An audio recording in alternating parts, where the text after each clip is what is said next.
they're not looking for single digit returns. And there's something they know about the industry that maybe because the practice owners are in a place where it's like, man, decreasing margins, stress, whatever, like you're just not making good business decisions. You know, it's like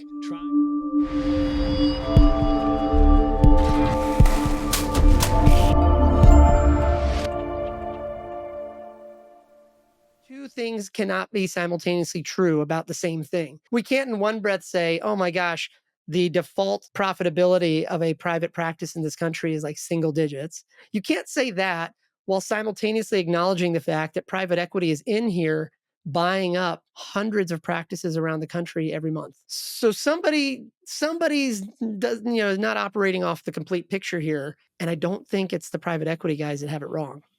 yeah, no, Like, it's you, true. you Well, know, and the reality is it makes you think too, like if those groups are in there, like they're not looking for single digit returns. And there's something they know about the industry that maybe because the practice owners are in a place where it's like, man, decreasing margins, stress, whatever, like you're just not making good business decisions. You know, it's like trying to be, I remember this when I first started consulting independently, like the worst deals I put together, the worst terms, the worst clients, the lowest margin work was like when I was starving, you know, I needed to make a deal or else, yeah. things were not going to happen.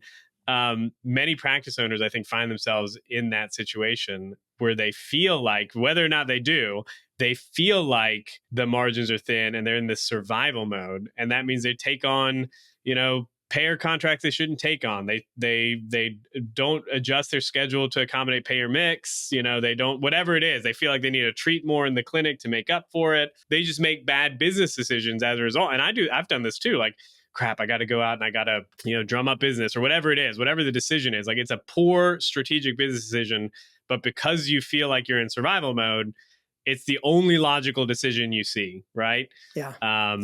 And the private equity firms are looking at PT salivating a little bit because they know that they've got an entire pool of assets where the people that own the assets feel like they feel like their top line value is like a fraction of what the PE firms know the value can be, right?